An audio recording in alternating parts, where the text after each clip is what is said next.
So welcome back, class. Today we're actually holding the lesson outdoors because it's such a beautiful day and it's very much linked in with the topic that we're talking about, which is all about the environment and global warming and climate change. So what we're really going to be looking at and delving into today is kicking off an important assessment task as part of this unit of global systems, which we've been working through now.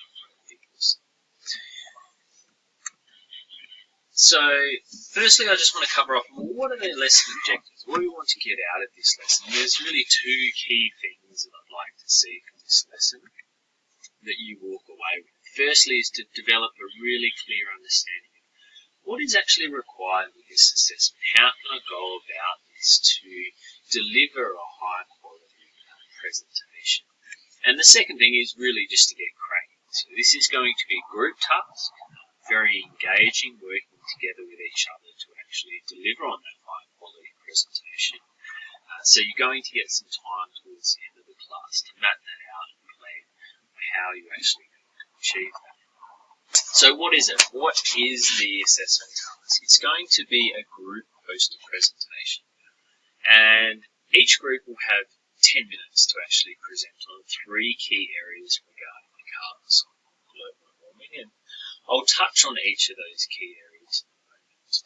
You would have seen on Daymap that I have allocated people into groups, so if you could all just move into those groups now, if you haven't looked on Daymap as requested, if you could just do that now and gather together in your respective groups, and then we'll have a quick chat.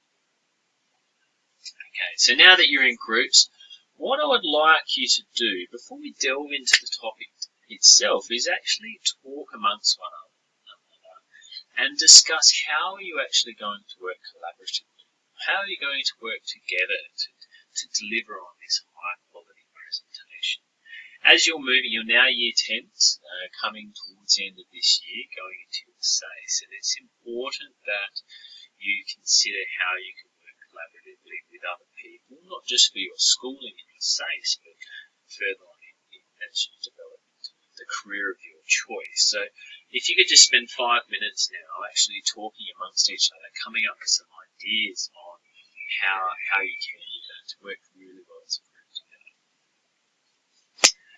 Okay, so we're just going to bring that back now. If you could all bring your attention back to the front of the class.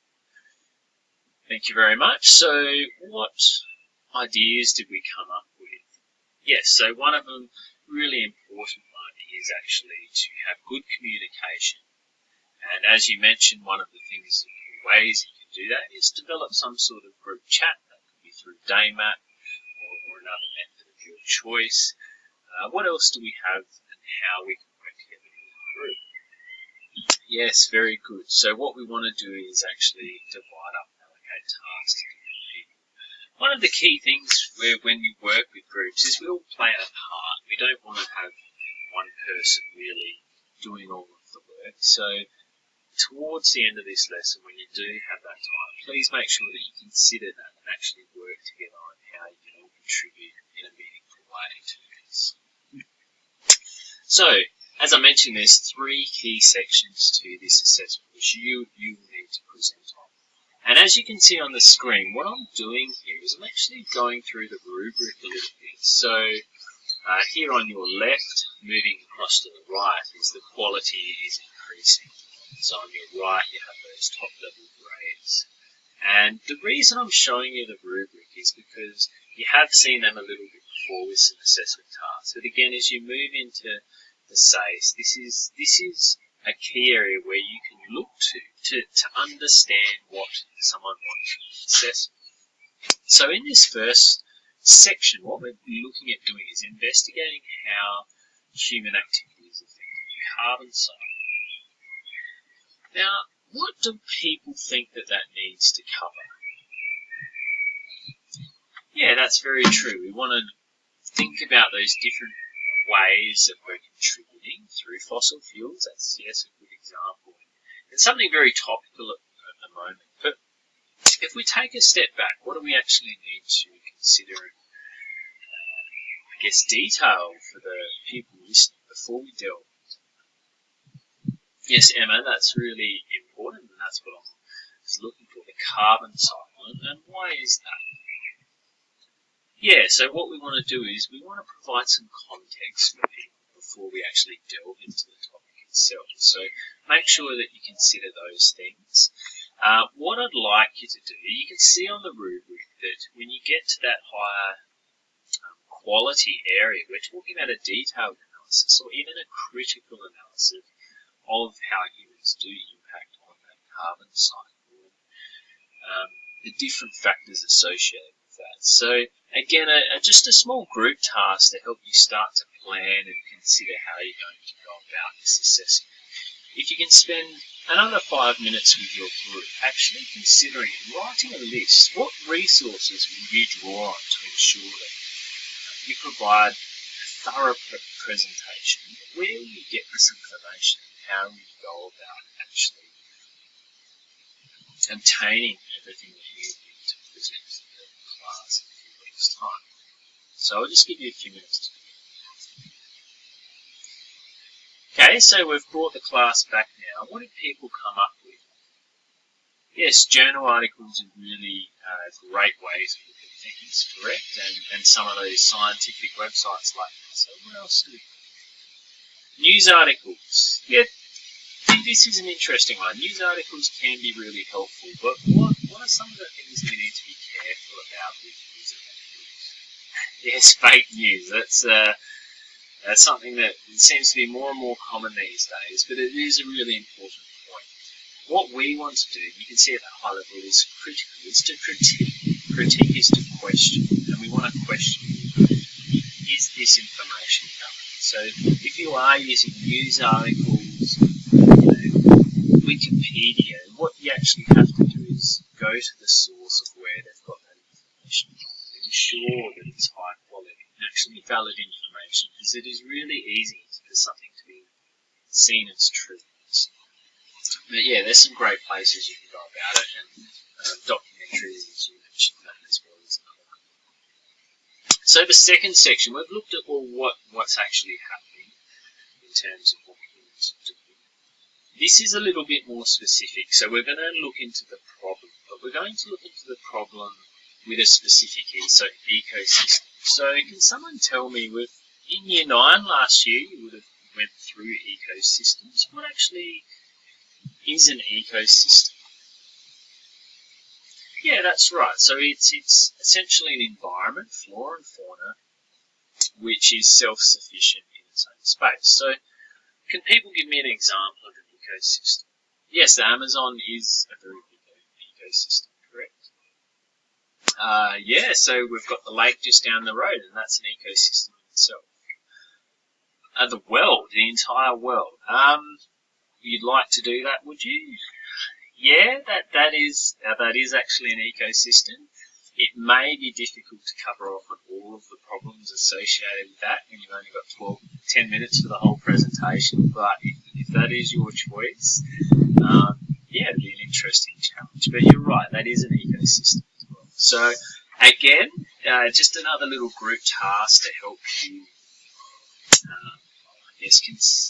help you plan out your presentation, and that is to work together to choose your chosen ecosystem. So jump on your computers, have a little bit of research. I'll give you 5 or so minutes, depending on how we're going. I'll come around the class and then check what you're thinking of doing, and we'll just give this as an opportunity to work out what that ecosystem is, and then we'll come back together.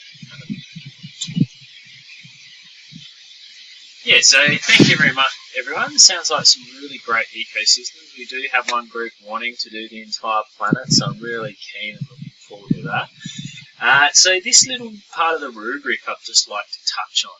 We're talking about researching and reporting. And what that means is actually looking at data. So what do you think might be important in that respect with your ecosystem? Yeah, so when you're looking at what changes might be taking place, you need to actually uncover the research behind it. And what could some difficulty be with doing it? That's very true. So if you did choose the lake down the road, there's not necessarily going to be research specifically on that lake. And how could someone overcome? Yes, that's right. So what we can do is we can then actually look at what research is being done on similar ecosystems. And that comes down to that interpreting of data, which you can see below. So we want to really look at data to back up what we're saying, not just saying, this is changing. You need to explain why you've said that and where you've drawn information from. So the third section, the solution. So what we want to do is we want to have 3 key ways that human society can reduce their impact on the carbon cycle. We've learned about the carbon cycle and how humans are altering that in certain ways and how we can reduce that impact. So I'd like you to, again, break into your groups and discuss ways that you can strongly link actions to scientific evidence. Okay, so you've had your 5 minutes to sort of talk through that, and again, I'd like to link this one to the rubric, which is clearly and concisely describing actions with strong links to scientific evidence. So, what I guess, sort of ideas do people come up with to reduce their impact? Yes, so maybe reducing plastic use. If we're going to say that, how are we going to ensure that it is valid? Yeah, again, a little bit like what I said on the last slide, we're actually finding research studies, valid research studies, which are demonstrating what we're trying to say.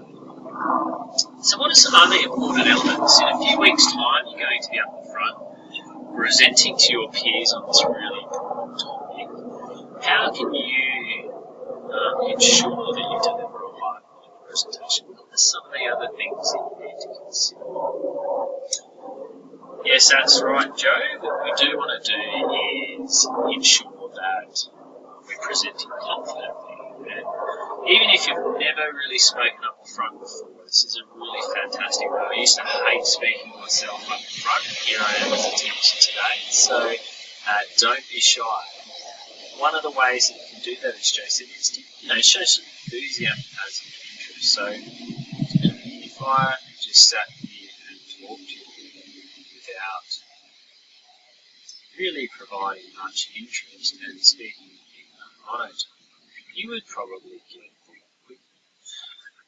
What we do want to do is show people that we're actually interested and passionate in what it is that we're sharing. So that's just one of the ways. And we've got other things, presenting a high quality conclusion. So that's summarising everything up. Your poster design, as we mentioned, how you deliver. And another thing that we've touched on quite strongly already, the scientific language behind driving what you're actually saying.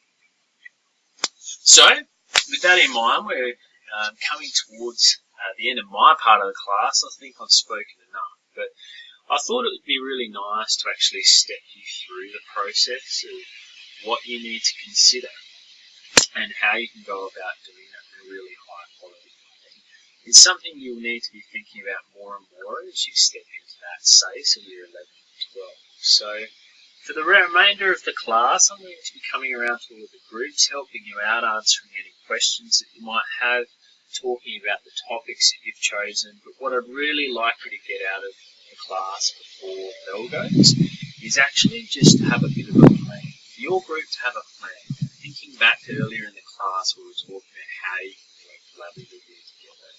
Mapping out what you're going to do so it doesn't get to the last day and you're presenting the next morning and there's this water coming up the road and you haven't actually done it.